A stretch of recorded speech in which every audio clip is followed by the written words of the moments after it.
તો મિત્રો આજના મિની બ્લોગમાં તમારું હાર્દિક સ્વાગત છે। તો અત્યારે આપણે બનાવી કુડલા।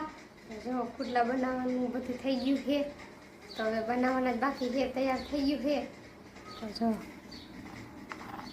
થઈ ગયું છે, બનાવવાના છે। તો ચાલો આપણે બનાવી નાખીએ। જય શ્રી કૃષ્ણ મિત્રો, હાલો પુડલા ખાવા ચીણા લોટના।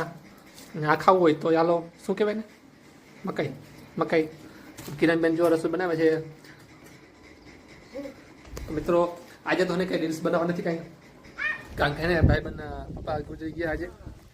ભાઈબંધ છે એમ બાજુમાં જે છે એમાં શૈલેષભાઈ છે, એના પપ્પાને તકલીફ થોડી હતી, પણ કાલ રાતે વધી ગઈ હતી, રાજકોટ લઈ ગયા હતા, પછી ગુજરી ગયા છે। તો હવા ત્યાં ગયા હતા, તો વિડીયો આજે બીજી બનાવવા નથી કાંઈ। મમ્મી અહીંયા જ ગયા છે બેસવા આજે, મારા મમ્મીથી। હું તો સવારે ગયો હતો। કિરણબેન જો બધું રસોઈ કિરણબેન બનાવે છે। હા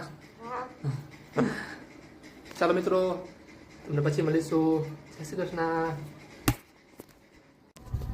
પુડલા દઈ અમારા શૈલેષભાઈને ખાવો ન ખાવા કા ન ભાવે તો ક્યારે ભાવશે? હાંજે કરો એટલે હાંજે કરો તો હે તાર દી હાથમાં પછી દી તો હાથમી ગયો જો દીવા બધી કરી દીવાબત્તી કરીને પછી હા ભાઈ દીવાબત્તી કરીને પછી ખાઈશ। અમારા નૈના બીને આવ્યા છે। શું કહે દાબેલી વાળા? આલ્યો અમારે છે ને દાબેલી, જો તમારે દાબેલી ખાવી હોય ને ભાઈ, તો આના પપ્પા છે ને દાબેલી વેચે છે રોડ માથે, રાતીદેવી રોડ માથે, હંસરાજભાઈ અમને એમનો ભાઈ છે, આમાં ગામમાં વેચે છે દાબેલી, બનાવે સુપર। બાકીઓ ખાવી હોય તો આવી જ દેવરી રાતીદેવરી પંગડા દાબેલી। હા